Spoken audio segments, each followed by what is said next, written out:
Assalamualaikum warahmatullahi wabarakatuh. Nama saya Sulihan, saya dari Universitas Mataram, Fakultas Keguruan dan Ilmu Pendidikan, Prodi PGSD.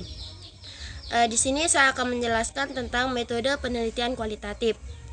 Karakteristik dari penelitian kualitatif. Menurut Bogdan dan Taylor, menjelaskan bahwa penelitian kualitatif adalah prosedur penelitian yang menghasilkan data deskriptif berupa kata-kata tulisan atau lisan dari orang-orang dan perilaku yang dapat diamati.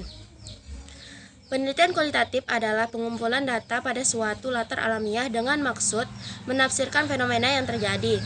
Penelitian kualitatif banyak digunakan pada penelitian di bidang sosial. Aspek penelitian kualitatif, yang pertama, aspek nilai kebenaran. Yang kedua, aspek penerapan aplikasi.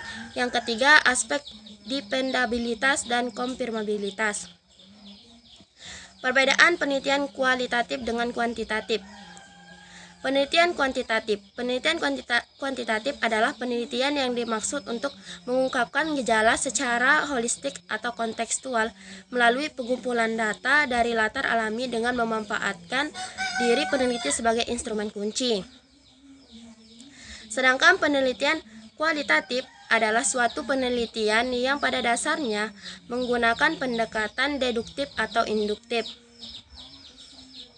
Perbedaan penelitian kualitatif dengan kuantitatif. Penelitian kualitatif berbeda dengan penelitian kualitatif. Penelitian kuantitatif mengambil jarak antara peneliti dengan objek yang diteliti, menggunakan instrumen-instrumen formal, standar, dan bersifat mengukur. Sedangkan penelitian kualitatif menyatu dengan situasi dan fenomena yang diteliti, menggunakan peneliti sebagai instrumen. Isu etik yang berhubungan dengan penelitian kualitatif. Yang pertama, sikap absolutis. Terdiri dari 4 bidang keprihatinan etis, yaitu perlindungan peserta dari bahaya, pencegahan penipuan, perlindungan privasi, dan persetujuan. Sikap relativis menyatakan bahwa penelitian memiliki kebebasan mutlak untuk mempelajari apa yang mereka lihat, tetapi mereka hanya harus mempelajari masalah-masalah yang mengalir dari pengalaman mereka sendiri.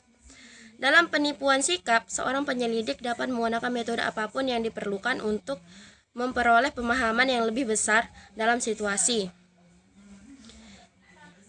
Perbedaan pendekatan untuk memilih partisipan pada penelitian kualitatif. Pendekatan penelitian yang digunakan dalam penyusunan tesis ini adalah kualitatif, yaitu suatu pendekatan penelitian yang menghasilkan data deskriptif berupa ucapan dan tulisan dan perilaku yang dapat diamati dari orang-orang atau subjek itu sendiri. Jenis penelitian ini menggunakan rancangan studi multikasus. Studi multikasus merupakan salah satu metode atau strategi kualitatif sebagaimana dikemukakan oleh Bogdan dan Biklen yang dikutip oleh Ahmad Tanzeh, bahwa studi multikasus merupakan suatu bentuk rancangan penelitian yang diangkat dari beberapa latar yang tidak sama sehingga dapat dihasilkan teori yang dapat ditransfer ke situasi yang lebih luas dan lebih umum cakupannya. Validitas dan reliabilitas dalam penelitian kualitatif. Validitas dalam penelitian berarti penelitian menentukan akurasi dan kredibilitas hasil melalui strategi yang tepat, seperti lewat member, checking, atau triangulasi. Selanjutnya adalah teknik pengumpulan data kualitatif. Di sini ada 3 teknik. Yang pertama adalah teknik observasi, yang kedua teknik wawancara atau interview, yang ketiga adalah teknik kuesioner.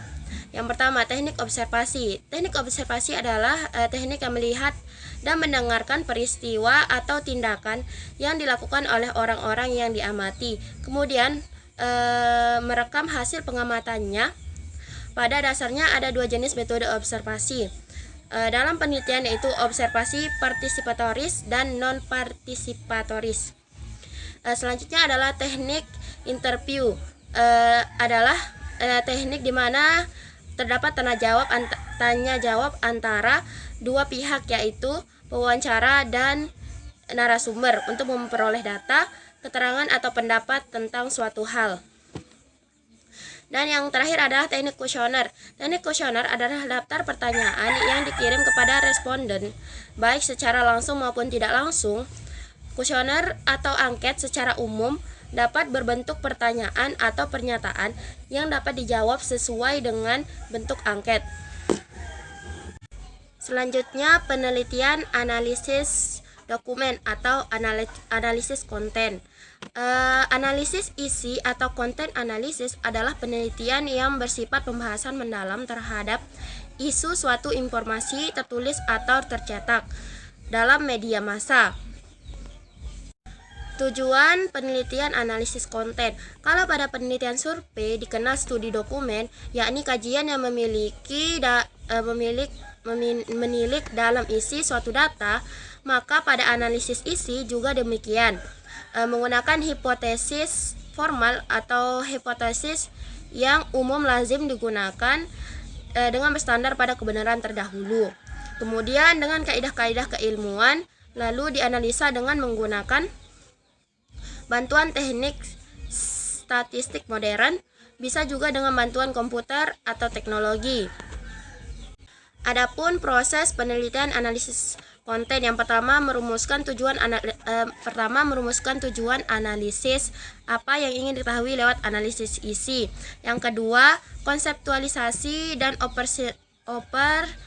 operasionalisasi, merumuskan konsep penelitian dan melakukan operasionalisasi sehingga konsep bisa diukur.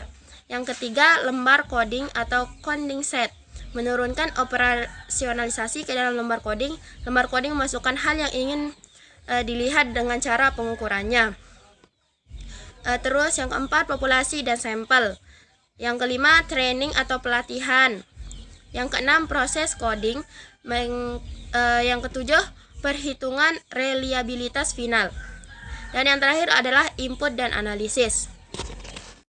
Selanjutnya adalah penelitian studi kasus. Penelitian studi kasus ialah serangkaian kegiatan ilmiah yang dilakukan secara intensif, terinci dan mendalam tentang suatu program, peristiwa, dan aktivitas, baik pada tingkat perorangan, sekelompok orang, lembaga, atau organisasi, untuk memperoleh pengetahuan mendalam tentang peristiwa tersebut. Tujuan dari studi kasus adalah untuk menjelaskan dan memahami objek yang ditelitinya secara khusus sebagai suatu kasus.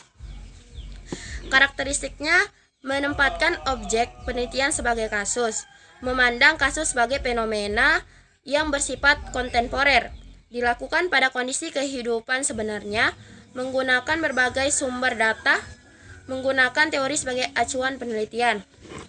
Pemilihan sampel dalam penelitian studi kasus, di mana penelitian harus yakin bahwa dia akan memilih kasus tertentu yang merupakan bagian dari body of knowledge di bidang yang dipelajari. Adapun teknik-teknik yang digunakan adalah yang pertama teknik observasi, yang kedua teknik kuesioner, yang ketiga teknik wawancara, dan yang terakhir adalah teknik sosiometri. Penelitian etnografik atau ethnographic research. Pengertian penelitian etnografik. Menurut Ari dan kawan-kawan, etnografi adalah studi mendalam tentang perilaku alami dalam sebuah budaya atau seluruh kelompok sosial. Penelitian etnografi adalah penelitian kualitatif yang memiliki kehidupan suatu kelompok atau masyarakat secara ilmiah yang bertujuan untuk mempelajari, mendeskripsikan, menganalisa, dan menafsirkan pola budaya suatu kelompok tersebut dalam hal perilaku, kepercayaan, bahasa, dan pandangan yang dianut bersama. Tujuan dari penelitian etnografik digunakan untuk meneliti perilaku manusia berkaitan dengan perkembangan teknologi, komunikasi, dan dalam setting sosial dan budaya tertentu. Proses penelitian etnografi. Penelitian etnografi berlangsung secara tidak secara linier, melainkan dalam bentuk siklus. Berbagai tahapan seperti pengumpulan data, analisis data, dan interpretasi dilakukan secara stimulus dan bisa diulang-ulang. Menurut Spradley, siklus penelitian etnografi mencakup 6 langkah. Yang pertama, pemilihan proyek etnografi. Yang kedua, pengajuan pertanyaan. Yang ketiga, pengumpulan data. Yang keempat, perekaman data. Yang kelima, analisis data. Yang terakhir adalah penulisan laporan. Analisis data. Dalam penelitian etnografi, analisis data dilakukan secara stimulan dengan pengumpulan data, karena salah satu tujuan analisis data adalah untuk menemukan dan merumuskan pertanyaan-pertanyaan spesifik yang jawabannya dicari dalam rekaman-rekaman data yang sudah ada atau dalam pengumpulan data berikutnya. Penulisan laporan. Penulisan laporan merupakan tugas utama terakhir seorang peneliti etnografi, karena penelitian etnografi melibatkan suatu open-ended inquiry. Jenis penelitian etnografi. Etnografi digunakan untuk penelitian di banyak bidang seperti kedokteran, psikologi, sosiologi, sistem informasi pendidikan, dan lain-lainnya. Teknik dalam penelitian etnografi. Yang pertama, mewawancarai masyarakat yang berkaitan dengan penelitian, dan yang kedua, mengumpulkan dokumen-dokumen tentang objek penelitian. Mungkin itu saja yang dapat saya jelaskan atau sampaikan pada hari ini. Sekian dari saya. Wassalamualaikum warahmatullahi wabarakatuh.